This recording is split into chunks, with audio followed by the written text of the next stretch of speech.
Olá, já está no ar mais uma edição do Negócios na Pauta. A gente começa o programa fazendo uma perguntinha diretamente para quem tem o negócio. Como você seleciona os seus fornecedores? Quais são os seus critérios para fazer essa escolha? Aliás, você tem critérios? Arthur, muita gente talvez acredite que as empresas só devem se importar com os clientes, com as vendas, para alavancar metas de lucratividade. Mas nesse processo é fundamental existir a preocupação com esses outros atores, o talento, a expertise e a dedicação de quem fornece produtos e serviços para a cadeia produtiva de outros negócios.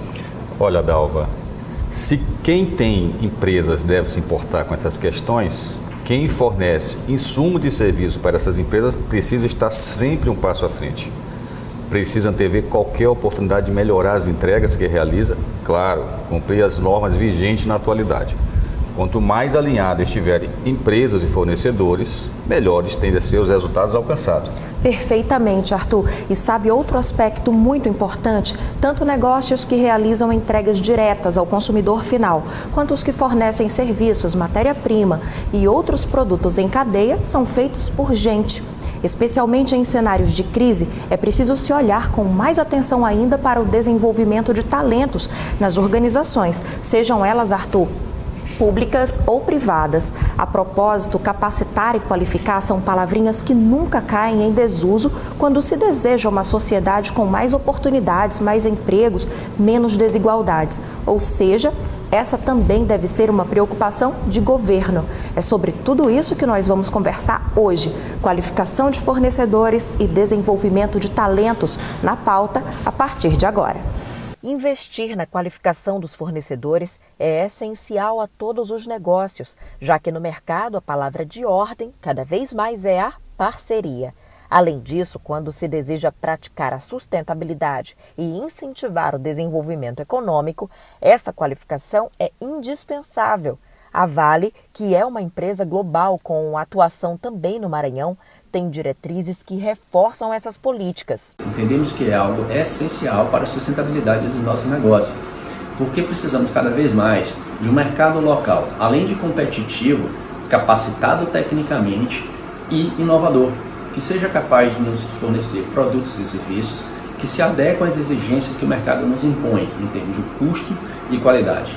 Eu posso exemplificar o Programa Partilhar, que tem como objetivo diferenciar aqueles fornecedores que possuem ações e investimentos socioeconômicos nessas regiões onde nós atuamos. No Maranhão, a Vale tem negócios diretos com 270 empresas. Mais da metade é genuinamente maranhense. Em 2020, foram mais de 2 bilhões de reais em faturamentos dentro do estado, o que, além de contribuir na arrecadação de impostos, contribui também para a geração de emprego e renda para o cidadão maranhense, além de contribuir com a movimentação de economia nessa cadeia de fornecimento. No mercado, falar de qualificação e desenvolvimento de fornecedores é falar de troca. Tempo de entrega, prazo de pagamento, qualidade dos produtos. Qualidade dos produtos ela é feita de que forma? Tanto pela feedback dos nossos consumidores, tanto quanto para a quantidade de defeitos, a cada 100 produtos, quantos dão defeitos, e o nível de assistência técnica que é oferecido dentro do Maranhão, que é o nosso maior mercado. Esses fornecedores vão ganhando degraus na qualidade e nas nossas compras. A gente vai passar a comprar mais desses fornecedores.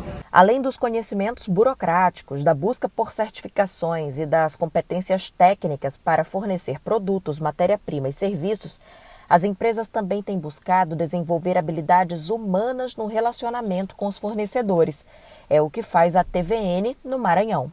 E ao longo dessa jornada de treinamento, a gente tem observado ganhos expressivos com a nossa equipe, desde engajamento melhor com as metas que são propostas, desde melhor clima organizacional, melhor interação e trabalho em equipe e também uma uniformização do nosso processo de vendas, quer seja o cliente contratando com o nosso grupo de consultores ou agentes autorizados, ele passa pelo mesmo padrão de atendimento.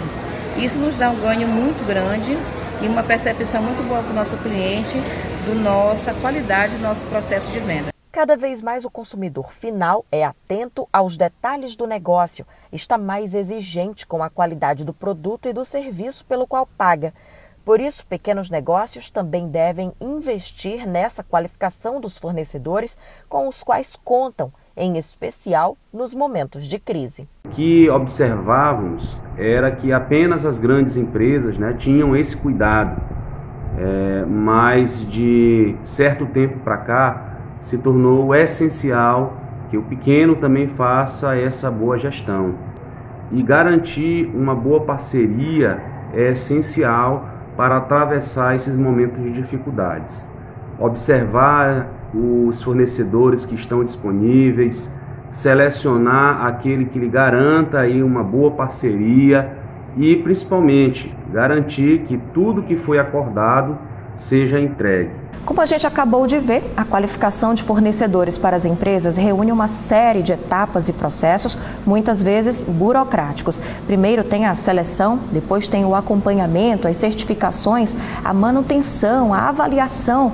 É bastante coisa envolvida num grande checklist, Arthur. Essa quantidade de processos acaba sendo necessária porque no mercado tem de tudo. É preciso haver um filtro.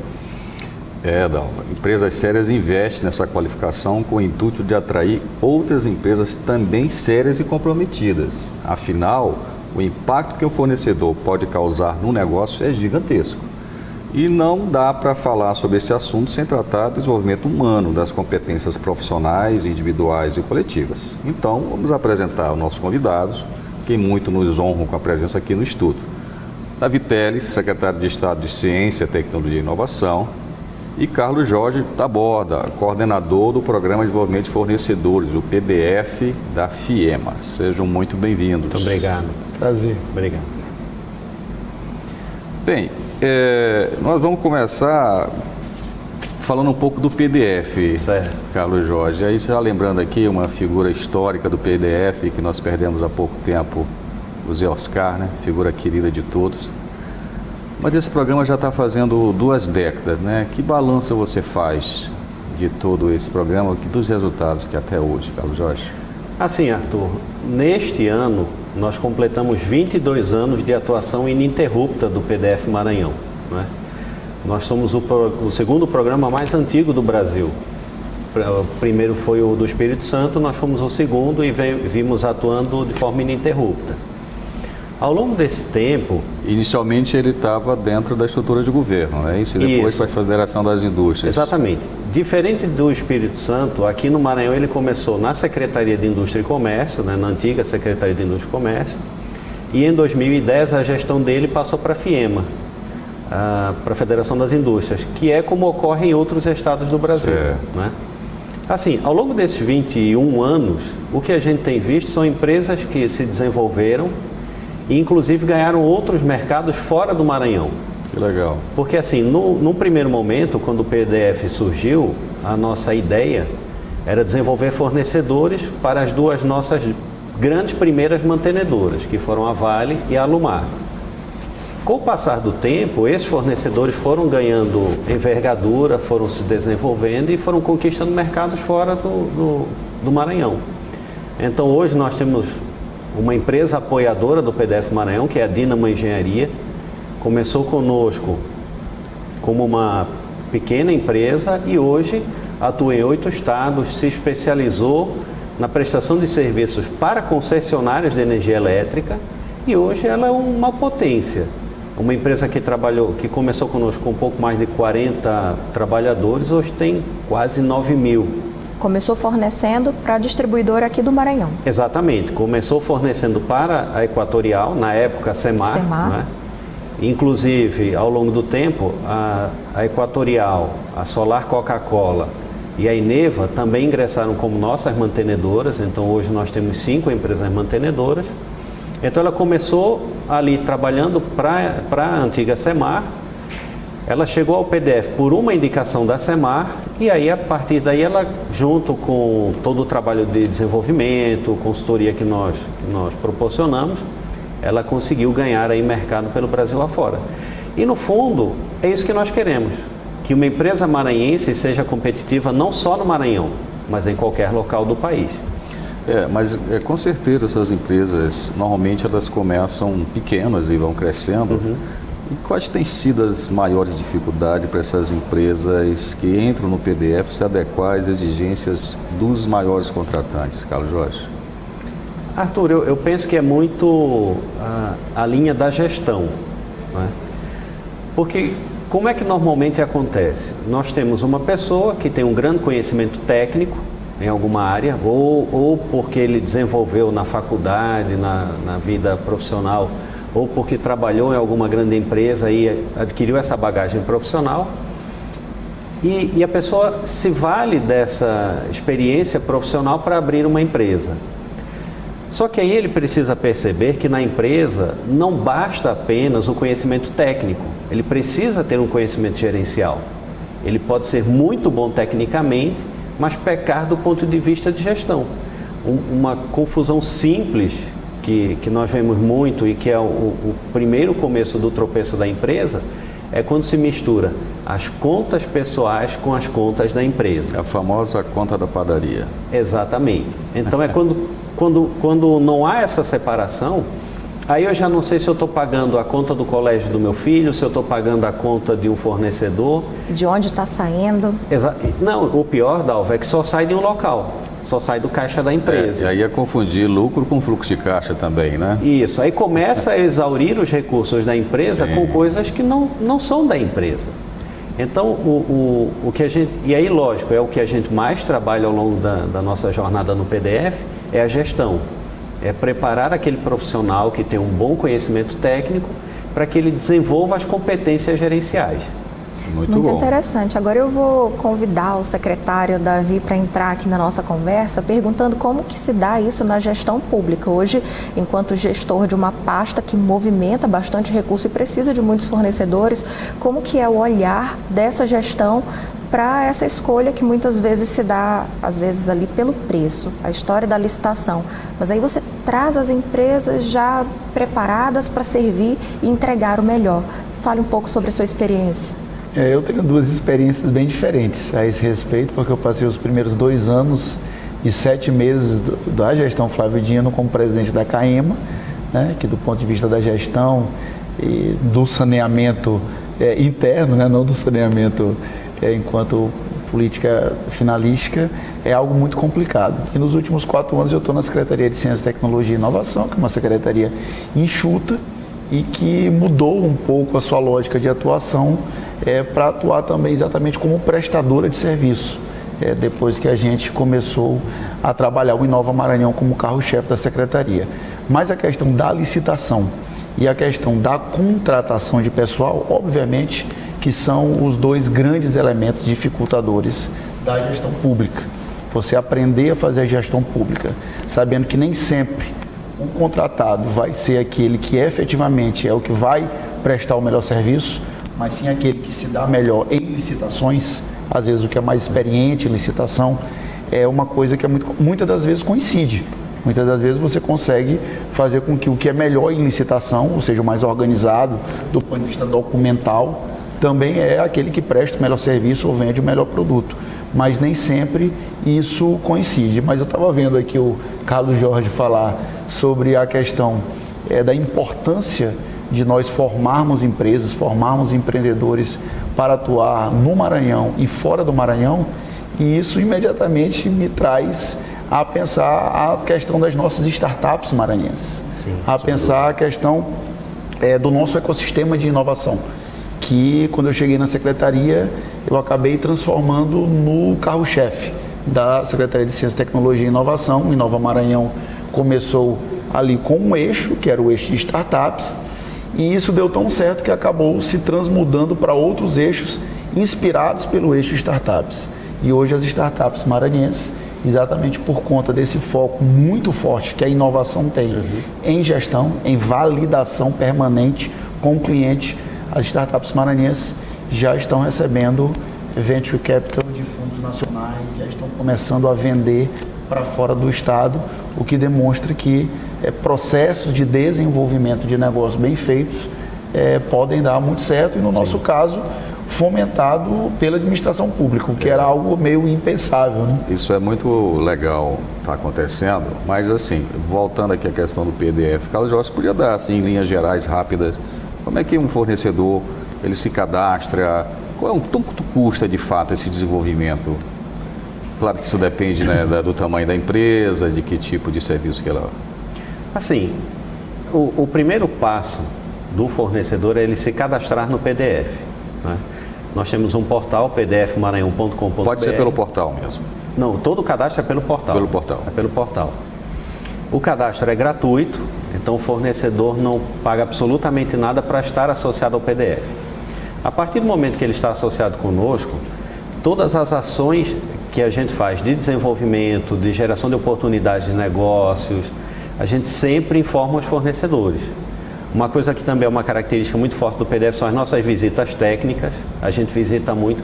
Infelizmente, por conta da pandemia, a gente teve que reduzir drasticamente, mas historicamente nós sempre visitamos muitos fornecedores, porque é na visita que a gente conhece, a gente conversa, troca uma ideia, dá uma orientação, uma sugestão.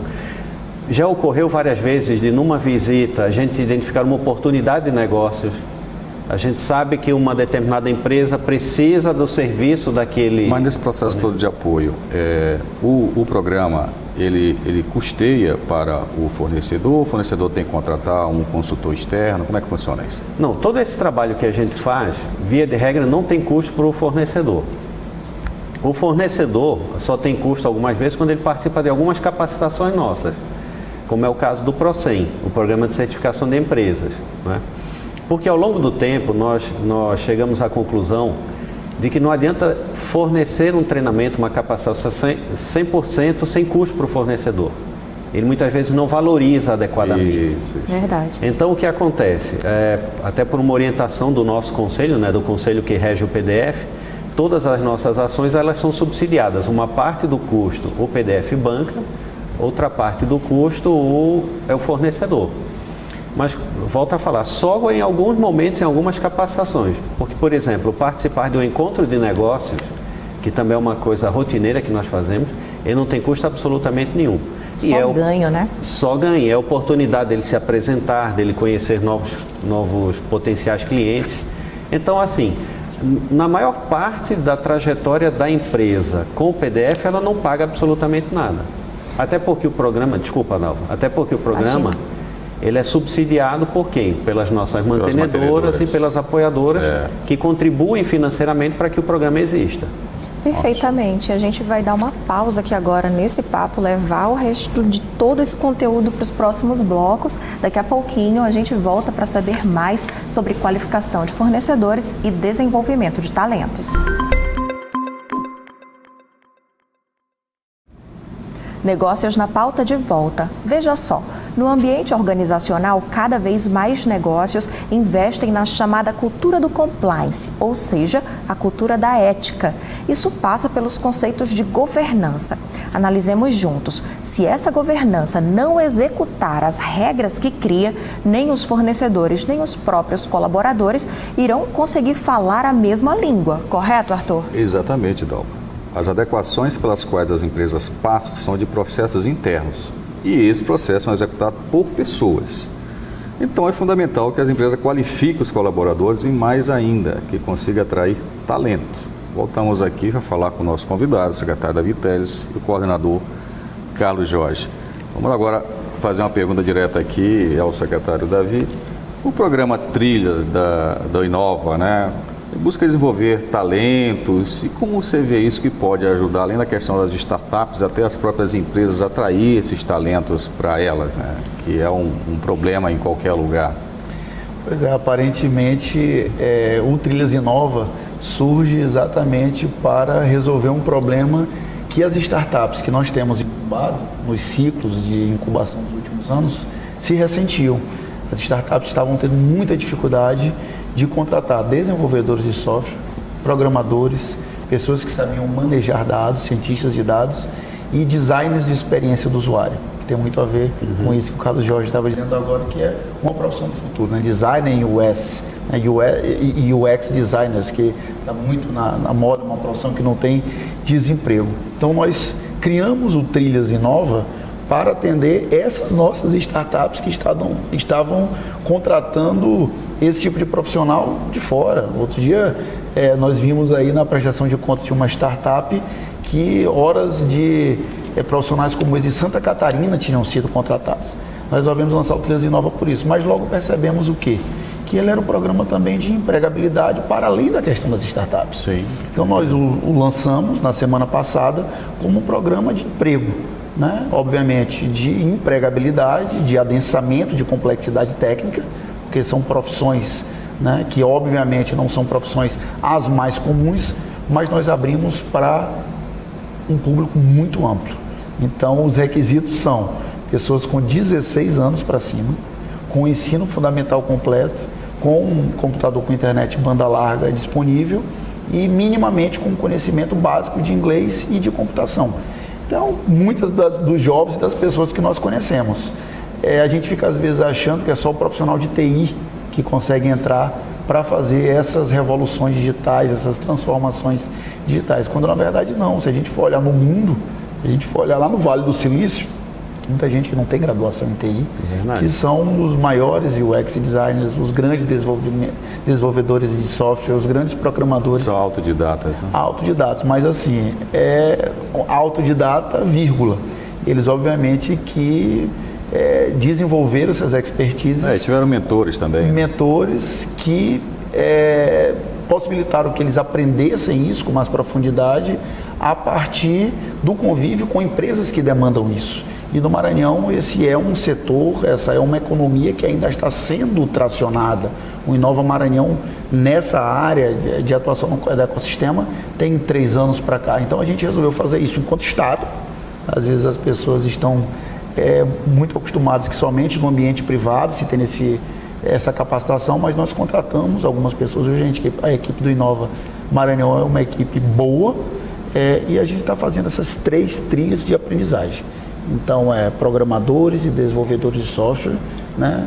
Design de experiência do usuário, design UX e ciência de dados, exatamente por 2 razões. Porque os negócios inovadores do Maranhão têm demandado isso, inclusive os grandes, Vale, Alumar, sim, que são nossos parceiros, Equatorial, que acabou de lançar essa semana, é algo extremamente inovador, que é a questão dos pontos de recarga de veículos elétricos, mas também as startups que nós esperamos e estamos trabalhando para que se transformem, aí é o grande salto, em scale-ups, que são aquelas empresas que não param de crescer, que são obstinadas em satisfazer o cliente e que no Brasil de hoje são responsáveis por gerar 70% dos novos empregos. Então, assim, é um programa de empregabilidade na veia, mas que dialoga muito com essa questão dos fornecedores, né, de ter qualidade para fornecer. Isso, inclusive, é um problema, né, de qualificação ou mão de obra qualificada aqui no Maranhão. Recentemente, a Universidade Mackenzie publicou um relatório, né, sobre liberdade econômica. Eu acho que até o nome é inadequado, não é bem aquilo. Na verdade, é um diagnóstico sobre as questões econômicas de cada estado. Sim. E o estado do Maranhão teve muito bem em 2 domínios, né? E o domínio que, na verdade, reflete a questão da mão de obra e da oferta de emprego na iniciativa privada, nós estamos não muito bem. Nós estamos entre as piores colocações. Exatamente. Então, isso mostra uma dependência muito grande de empregos públicos, né? De transferências públicas. E eu acho que um dos motivos que as empresas locais acabam buscando essa mão de obra qualificada fora daqui, né, Carlos Jorge? Como é que isso está acontecendo? O que é que acontece? Nós, pelo fato do PDF estar dentro do sistema FIEMA, né, um dos braços do sistema FIEMA é o Senai. Então, uma das coisas que a gente tem estimulado é haver essa interação das empresas com o Senai para que as empresas possam dizer para o Senai cada vez com mais precisão qual tipo de mão de obra que elas precisam. E recentemente, isso foi agora no final de maio, nós estendemos além do Senai para o SESI, porque um dos objetivos do SESI é dar educação ao filho do trabalhador da indústria. Então nós também trouxemos em diversas indústrias ligadas ao PDF para falar para os alunos, aquele aluno que está ali no ensino médio, que está pensando na vida, o que é que ele vai fazer, o que é que a indústria tem de necessidade, que foi o que o secretário falou. A gente precisa ter pessoas qualificadas, mas pessoas que entendam o mercado. Eu não posso pensar assim, o que que eu acho que o mercado está precisando? Eu preciso ouvir o mercado, eu preciso conhecer de fato o que o mercado vai demandar. Isso talvez seja a grande dificuldade, né, de quem é produtor de políticas públicas. E essas novas empresas que a gente acaba chamando de startups, porque startup não é só mais quem trabalha com base tecnológica. Sim. Startup é quem tem uma ideia inovadora e trabalha com risco. Então, aquela ideia de que startup é só quem trabalha com inovação tecnológica passou. Startup é exatamente essa figura que o Carlos Jorge está falando. A pessoa que é obstinada em validar o tempo todo com o cliente, em resolver problemas. A gente não fala mais nem em problema, a gente fala em dores, né? Em aplacar dores do mercado, mas não só do mercado. Uma dor ambiental, uma dor de IDH. Sim. E são dores que muitas vezes os negócios nem percebem que existem, mas ela está ali adormecida e só alguém tem a sensibilidade de perceber isso. Perfeitamente. E entrega a solução.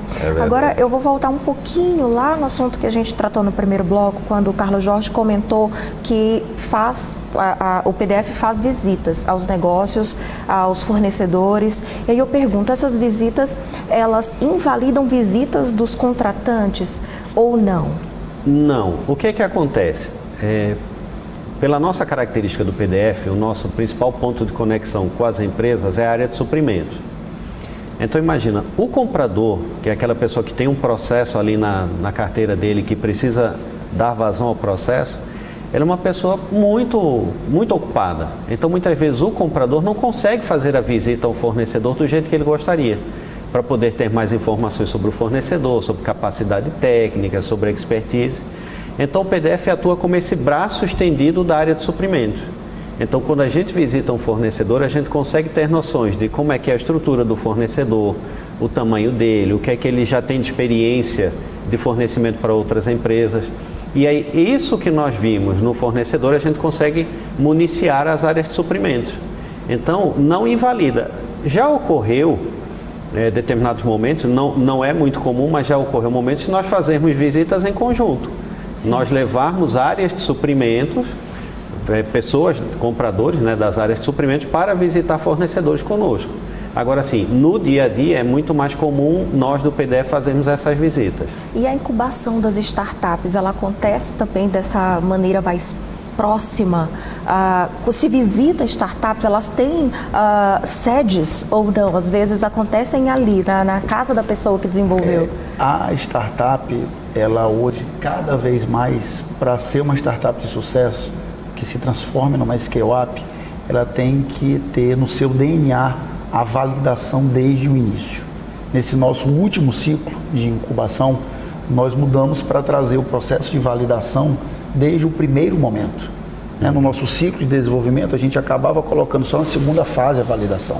No primeiro momento, ainda naquela ideação bem embrionária, a gente trabalhava outras questões, mas nós vimos que isso para o Maranhão não era o mais adequado. Então, nesse nosso último ciclo, e agora nesse ciclo que vai começar, nós trouxemos a validação de rua, a validação com clientela, a validação com possível cliente, com possível comprador, para a primeira semana de incubação.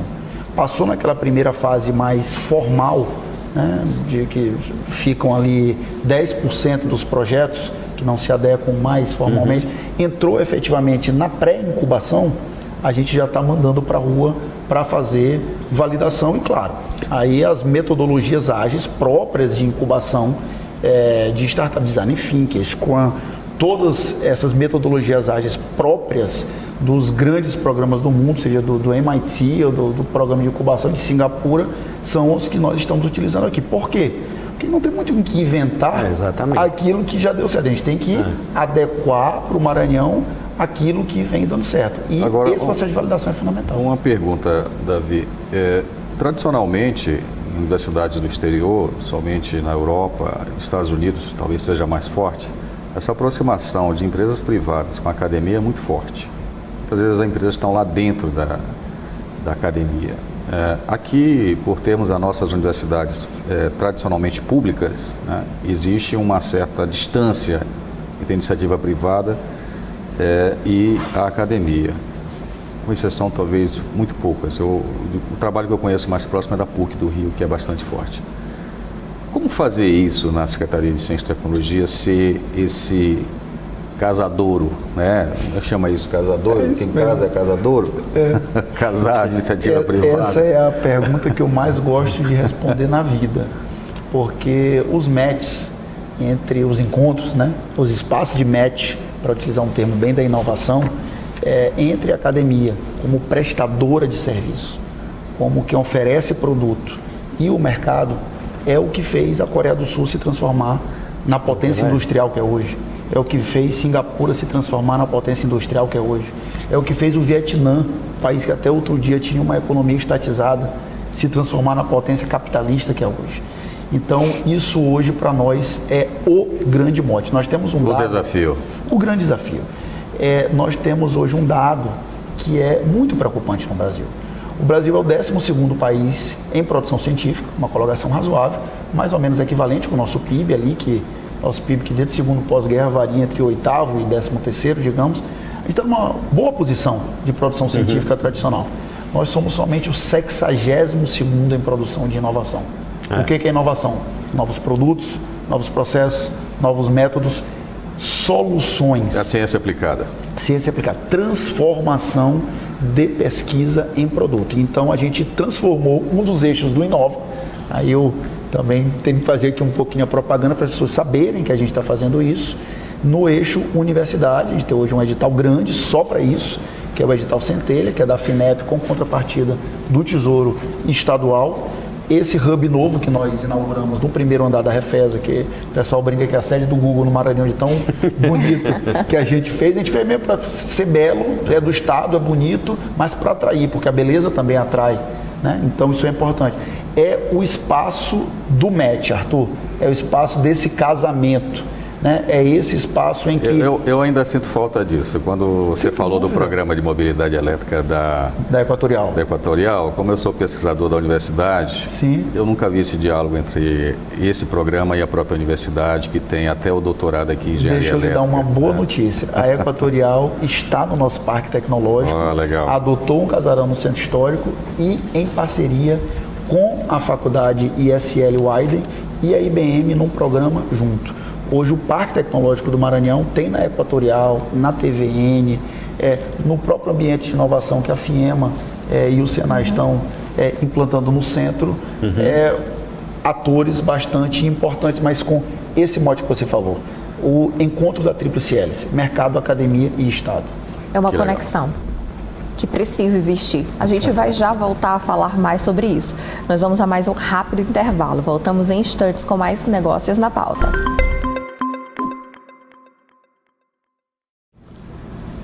Você sabia que grandes empresas incluem como requisitos para seus potenciais fornecedores a necessidade de certificações reconhecidas? Para realizar uma boa qualificação é importante ter em mente que não basta avaliar a documentação apenas. O contexto que a norma da ABNT ISO 9001 descreve é muito mais complexo e vai desde uma seleção inicial até o acompanhamento do desempenho. Por isso, conhecer e dominar essas ferramentas é um mecanismo muito importante para os profissionais que trabalham com consultorias empresariais. Por exemplo, uma tendência cada vez mais forte no mercado, e voltamos a tratar esse assunto com o nosso convidado, o secretário Davi Teres, e o coordenador Carlos Jorge. Bem, se fala nessas certificações, ISO, HS, agora tem um monte, né? Até já não sei todas que tem, mas a ISO acaba sendo a mais forte porque mexe nos processos internos da empresa. Como é que tem sido esse trabalho, assim, junto com as empresas? Eu acho que, eu tive dando uma olhada antes do programa, né, em vários sites de grandes empresas nacionais, as exigências são completamente diferentes de uma para outra, né? Algumas têm um verdadeiro calhamaço, né, de exigências, tem que ser certificado nisso, e às vezes até o fornecedor acaba dizendo, eu não vou fazer tudo isso aqui. O que você acha disso, Carlos? Bom, o que acontece é o seguinte, cada empresa, e isso eu falo muito para os fornecedores do PDF, tem muitos fornecedores que reclamam do serviço público, porque é muito burocrático, participar de licitação é muito complicado. Eu sempre falo o seguinte, o poder público não é mais nem menos complicado do que a iniciativa privada. Cada empresa, cada órgão tem as suas regras e o fornecedor que quer fornecer para aquela empresa ou para aquela entidade tem que se adequar àquelas regras. O que as normas possibilitam é, muitas vezes, organizar a gestão. Então, por exemplo, a ISO 9001, que é a nossa grande referência em termos de gestão de padronização, o que ela faz? Ela tem ali uma estrutura principal que ajuda o empresário a padronizar a sua gestão. E ela é interessante porque se eu uso ISO 9001, o Davi também usa a ISO 9001, nós conseguimos nos comparar. E aí eu consigo ver se a performance dele está melhor do que a minha. Abacaxi com abacaxi. Exatamente, abacaxi com abacaxi. Então, isso é muito interessante. Aqui no Maranhão, já há 20 anos, o PDF tem o PROCEM, o Programa de Certificação de Empresas, que tem a mesma filosofia da ISO, que é capacitar as empresas, qualificar dentro de uma série de requisitos, só que nós temos uma característica diferente. A ISO, normalmente, como é que funciona? Se eu quero implantar a ISO na minha empresa, eu contrato uma consultoria para me adequar e depois eu contrato o organismo certificador. E muitas vezes eu tenho que fazer o trabalho, então é bastante custoso.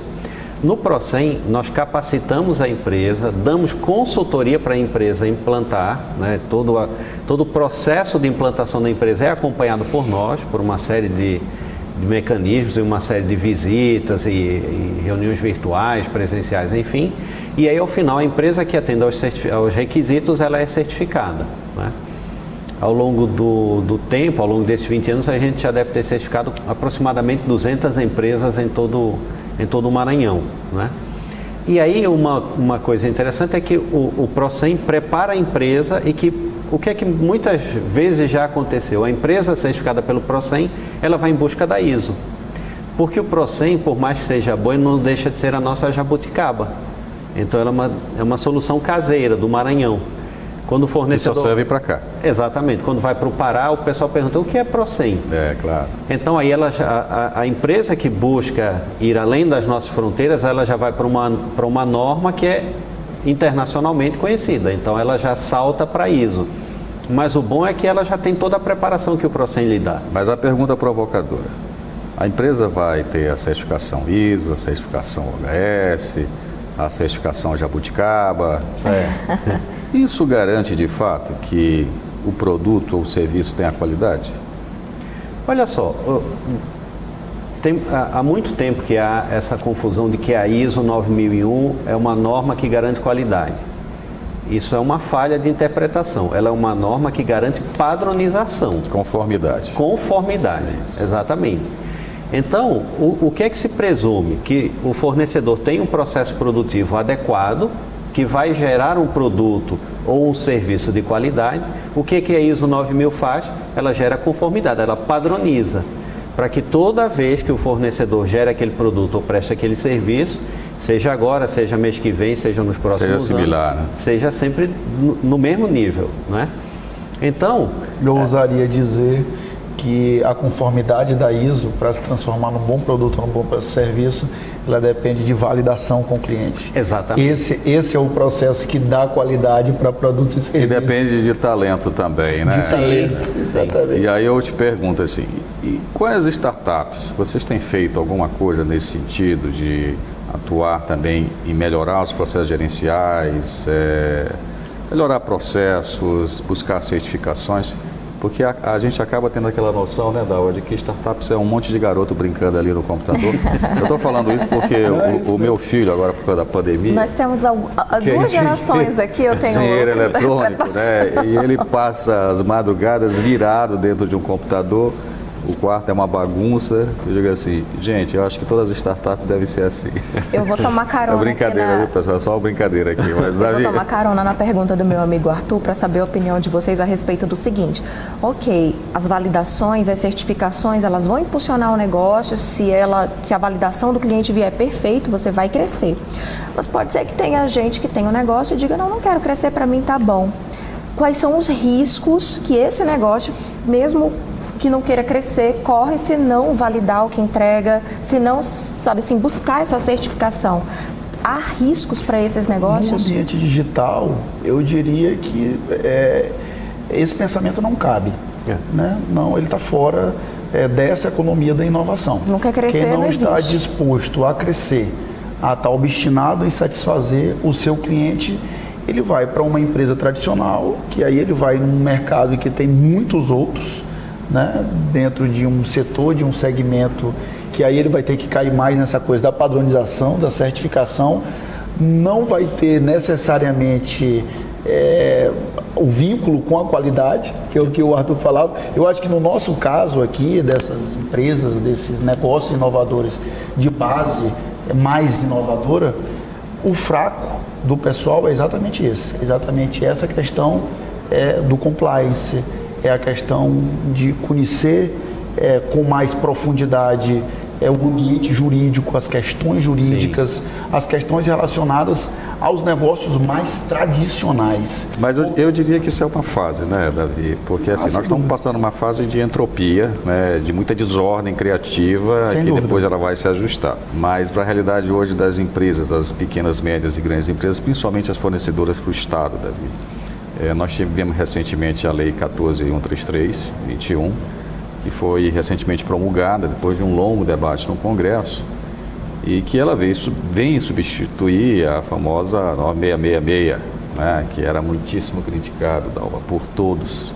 A nova lei de licitações, a nova lei de licitações, claro para todo mundo. Depois a gente vai fazer um programa só sobre ela. Dalva, tem que fazer muitos programas. É um debate grande, é um debate grande. Mas assim, precisava mudar, isso aí acho que é um consenso, né? Porque a gente acabava caindo na questão sempre de preço. Tem algumas inovações. Quais são as expectativas do ponto de vista de fornecedor e de contratante em relação a essa lei? Eu acho que a lei, na minha opinião pessoal, pelo que eu já pude analisar, examinar um pouco, ela já veio frustrando algumas expectativas. Ela é uma lei que, por conta das suas retificações feitas nas duas casas do Congresso, e obviamente pelas pressões naturais de qualquer governo federal, ela já foi uma lei que foi promulgada, já foi editada um pouco aquém da expectativa do ambiente privado, e não nos enganemos, também do setor público. Sim. Porque não pensemos que o setor público não quer uma lei de licitação que não seja mais desburocratizada. Tudo que eu quero, por exemplo, é poder contratar uma startup que nós próprios incubamos de uma maneira desburocratizada, para falar aqui mais do nosso setor. Nós não conseguimos, mesmo com o marco novo das startups, fazer uma contratação desburocratizada de uma startup que nós incubamos e que só ela pode fornecer aquele tipo de negócio, porque ela tem uma dificuldade de se enquadrar nas inexigibilidades. Então, mas a nova lei fala da contratação direta, né? E tem novos mecanismos que talvez... Não digo que resolva isso, mas facilite um pouco isso, né? Eu acho que para o ambiente da inovação, que era um ambiente que estava com muita expectativa para isso, ela foi um pouco frustrante. E falando assim das empresas mais tradicionais, eu acho que essa modificação de práticas não vai ser tão aprofundada como a gente espera. Mas eu não sei como é que o mercado como um todo está vendo isso também. Assim, na realidade o mercado ainda está se adaptando à nova lei. Começou agora, né? Acabou de ser agora, então ainda está todo mundo muito com a cabeça na 8666, né, que era a antiga lei. Então ainda está todo mundo tentando conhecer e ver as diferenças, ver as semelhanças para poder usufruir da melhor forma possível das vantagens que essa nova lei traga, né? Agora sim, uma coisa que também sempre tem que ficar clara é que nós não vamos ter nunca uma lei perfeita, né? A gente sempre vai ter alguns empresários mais satisfeitos, outros menos satisfeitos. O que a gente precisa ter é uma lei que dê ao governo, dê ao poder público a garantia de conseguir um bom fornecedor, tanto de produtos quanto de serviços, porque eu sei que não é simples, licitar não é fácil. E o Davi falou uma coisa extremamente certa. Muitas vezes a gente acaba contratando, a gente que eu digo o poder público, acaba contratando um fornecedor, não é porque ele é o melhor, porque tem a melhor proposta, mas porque ele é o mais experiente em licitação. Ele se enquadrou nos requisitos do edital, né? Exatamente. E aí muitas vezes acaba aproveitando de alguma brecha, de algum requisito não bem especificado, e ele acaba vencendo a licitação. E aí penaliza o Estado, que por finalidade acaba penalizando o cidadão, que é o grande objetivo da prestação de serviço do Estado. Prejuízos em cadeia. Exatamente. Eu acho que houve avanços, né? A verdade é assim, uma coisa que eu aprendi nas oportunidades de trabalhar em governo, acho que o Davi também está nesse processo ainda. Assim, em governo não se faz o que é necessário, mas o que é possível. Sim.